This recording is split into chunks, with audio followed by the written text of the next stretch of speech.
وهو برنامج رئاسي تحت رئاسة رئيس الجمهورية عبد الفتاح السيسي، ودي أول مرة الحكومة بتنظر إلى القرى الفقيرة، وذلك عايزة تطوير الريف المصري.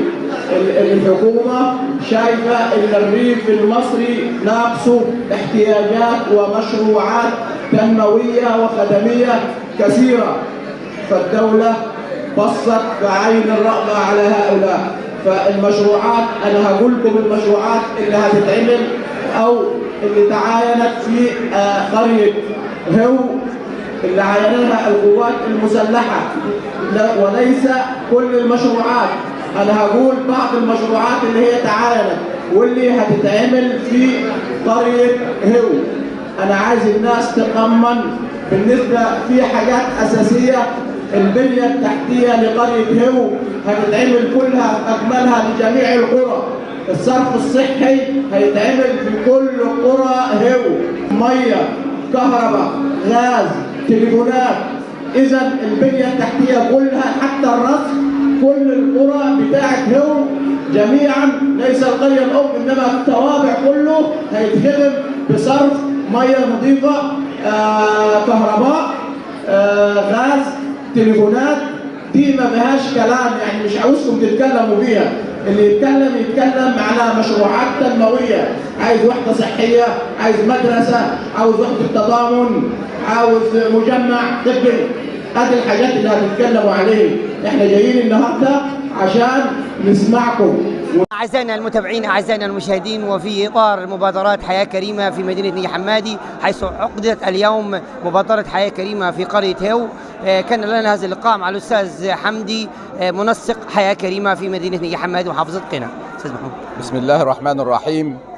ده يعني خامس أو سادس مشاركة مجتمعية بنعملها في قرى نجع حمادي حياة كريمة، وده زي ما قلت ده يعتبر سادس مشاركة مجتمعية في قرى نجع حمادي. وطبعا بالنسبة لحياة كريمة ده برنامج رئاسي تحت قيادة الرئيس عبد الفتاح السيسي رئيس الجمهورية، ودي مبادرة حياة كريمة لجميع قرى مصر وخاصة صعيد مصر. بدأ بصعيد مصر لأنه صعيد مصر برضو يعني ناقصه بعض الحاجات كبنية تحتية، فحياة كريمة هتهدف إلى تطوير الريف المصري في محافظة قنا. ونجع حمادي من أكبر مدن المحافظة حيث به 9 قرى. قرية هو النهارده كانت إيه في المؤتمر؟ والله كلها مطالب عن يعتبر البنية التحتية، الصرف والكهرباء والمياه والغاز والتليفونات هي أكثر المطالب، وبعض المشروعات الخدمية اللي بتخدم القرى أو القرية عامة مثل الصحة والتعليم والتضامن. دكتورة نجوى الهواري منسق حياة كريمة في محافظة قنا. النهارده كنا في مجلس قروي هو وبنتكلم بنقيم سادس جلسات الحوار المجتمعي في حياة كريمة مع الأهالي. كنا جايين بالظبط كده نسمع منهم ونقترح عليهم المشروعات المبدئية ونسمع منهم الاحتياجات اللي هم حابينها خاصة بكل المشروعات اللي إن شاء الله هتتم خلال المرحلة الثانية هتبدأ في 2023. سمعنا منهم وتقبلنا كل الآراء وخدنا باقي الملفات عشان نطرحها على الجهات المعنية. إن شاء الله نبدأ خلال السنة الإعلام القادم في مركز نجع حمادي ونلبي كافة هذه المشروعات والطلبات والاحتياجات، ونتمنى إن شاء الله إن احنا نكون عند حسن ظن الناس بإذن الله. ان شاء الله احنا المفروض ان احنا في حياه كريمه بنغطي كافه المجالس القرويه في نجع حمادي وفي مركز ومدينه قنا اللي هم مركزين داخل المرحله الثانيه ان شاء الله قريب. أنا دكتورة سميحة عبد الرحيم منسق حياة كريمة.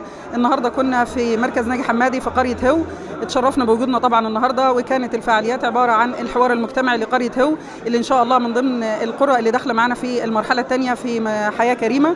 وكانت الحوار مع أهالي القرية عن أهم المطالب اللي هم بيطالبوا حياة كريمة بها، وطبعا اتشرفنا إن احنا سجلنا كل المطالبات اللي توجهت لنا، وبإذن الله نحاول بتنفيذها بإذن الله من خلال حياة كريمة، من خلال المشروعات بتاعتنا ومن خلال المساعدات اللي بتتم من خلال المؤسسة.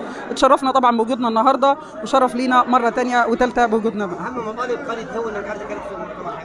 كانت في مطالب موجوده معانا بالفعل في حياه كريمه، زي الصرف الصحي وتغيير المواسير بتاعه مياه الشرب وانشاء كباري. في حاجات بالفعل موجوده معانا. كمان بالنسبه لقطاع التعليم زي انشاء اجنحه جديده بالمدارس اللي موجوده بالفعل عشان كثافه الطلاب، ودي ان شاء الله مع هيئه الابنيه التعليميه هنوفرها باذن الله كل المطالب اللي تم طلبها من الاهالي. هي اولويات مبادره حياه كريمه في قريه هو البنيه التحتيه اولا يا فندم ان شاء الله، دي اول حاجه بنبدا بيها باذن الله، كصرف صحي ومياه شرب وغاز طبيعي ونت الوصلات بتاعه الفايبر نت والكهرباء. بعد ما بنخلص البنيه التحتيه باذن الله، وكمان القطاع التعليم والصحه، دول من اهم حاجه بنبدا بيها. بعد كده بنبدا برصف الطرق والمطالب الفرعيه اللي بتبقى خاصه بكل قريه على حده.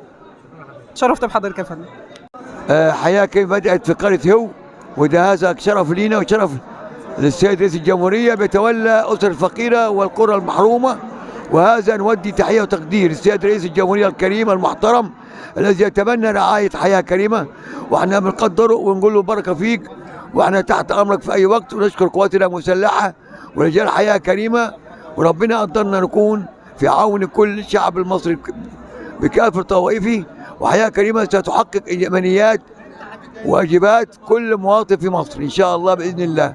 اهم مطالب هذه قريه هو النهارده اللي كانت اهم مطالب الصرف الصحي والمياه والكهرباء والغاز الطبيعي ورصف الطرق وبناء المدارس الجديده. بس دي اهم المطالب، ومركز تطوير مركز الشباب، وكلها محصوره ومعموله وهتتنفذ قريبا ان شاء الله. عند مادة تنفيذ حياه كريمه في نجع حمادي باذن الله. شكرا.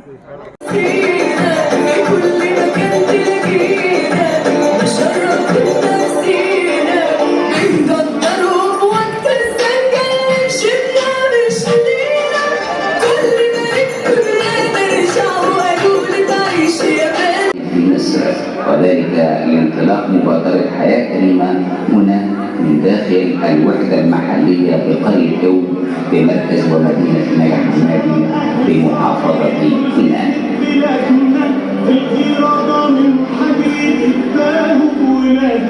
هم آمنا بنا بالمسؤولية، نسيت من نسيت خطوة لكل تجار أهل الصعيد في بلدنا الحرارة الحديد ما هم بلدنا. هم آمنا بنا بالمسؤولية، نسيت من نسيت خطوة لكل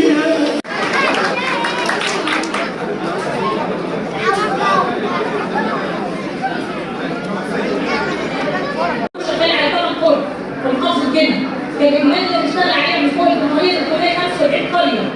لما يجي التوجه بعدين ان احنا نشتغل في المركز في كل قرى، فده بالنسبه لنا شيء طيب جدا ان احنا كاهالي الصعيد نفتخر بيه ان احنا نعمل كل حاجه في كل قريه.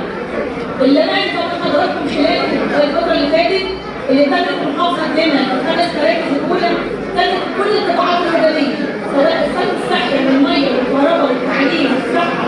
فاحنا كل اللي عملنا كده هيتعمل زي ايه المراكز المقاشه.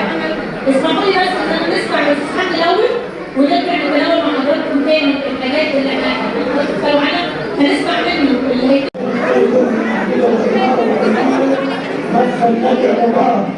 وتابع الحادث تحاول تبعه من الناحيه الغربيه في مدينه الجوهره. علما بان هناك قدره اكثر اختصاصيه رابعه اداره الكهرباء وفي اعمده البيوت الصوت يا اخواني.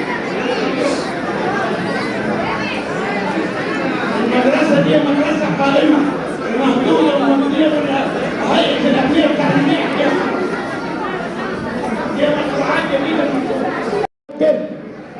وكذلك المداخل الرئيسية لهما، وعمل مطبات صناعية على الطريق العام السريع منعا للحوادث. 9 استكمال كورنيش النيل من الدرب إلى قرية هو. 10 إنشاء مكتب بريد لقرية الدرب. إحلال وتجديد الكوبري الذي يربط طريق مصنع سكر نجع حمادي من خلف المصنع إلى نادي عمر ونادي حمزة والنجوع المجاورة، كل ما شملوا قطاع الإسكان. قطاع التعليم هنبدأ في قطاع، خليكم معايا عشان تسمعوا والناقص تكتبوه. قطاع التعليم إنشاء مدرسة ثانوي عام بوقف خلف الله أهالي خلف وحدة الشؤون حوض المربع الشرقي، وحدة الشؤون الاجتماعية فدانين و18 فيها فدان و18 تبرع والفدان واخدينه زراعة. احنا عايزين نعمل فيه مدرسة ثانوية عشان تفيد البلد والتوابع وكل الناس.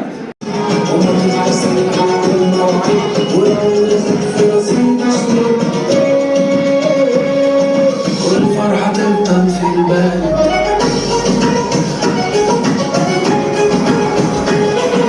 على اليمين ما تدور، المدرسة بتزيد أطول ويزيد معاه عدد الشطار، خلوا النشيط رفعوا العالم وهم يقتلوا البلدي أو أي حاجة تكون بلدي. وخمسة يلا خمسة يدوا زي السما.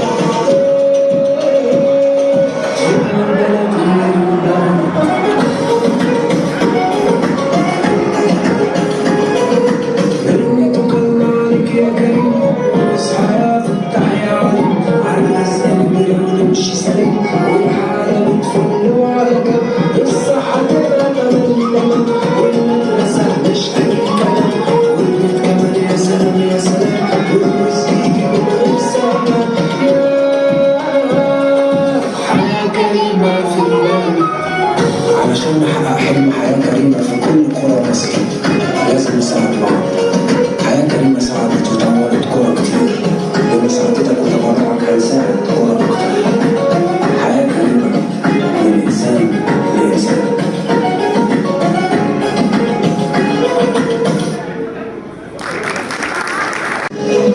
واحنا بقى أصحاب الدم مرين من الدين والنهار، ينفسها عشوة الجرار المياه تجري في عيون، خلصنا لف فتحنا وما زلنا على كفنا.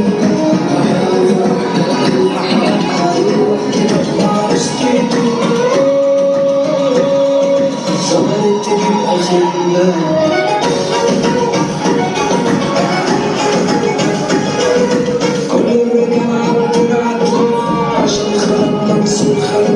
الليل صمم مستحيل الحب تزيد على المر والسحر.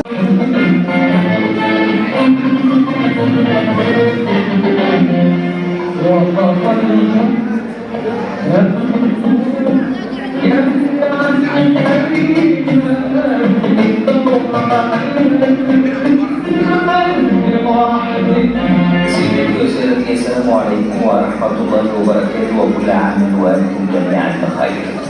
حظيت محافظة الاهتمام وتوجيهات السيد الرئيس عبد الفتاح السيسي رئيس الجمهورية القائد الأعلى للقوات المسلحة انطلاق العديد من المشروعات القومية والتنموية على مستوى الصعيد، وذلك من انطلاق مشروع حياة من محافظة الجيزة.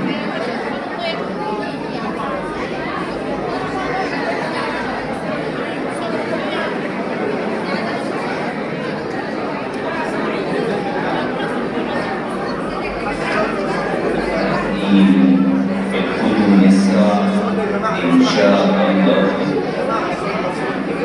صدق الله العظيم. تتحدث عن نفسها.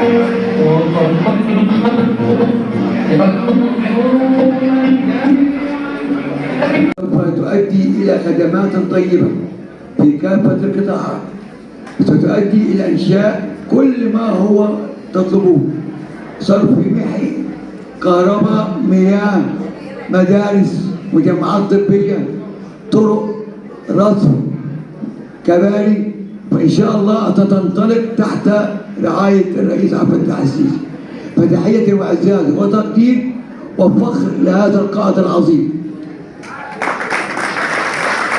وأقول لك رجل صادق يعمل كل جهد تنمية الصعيد.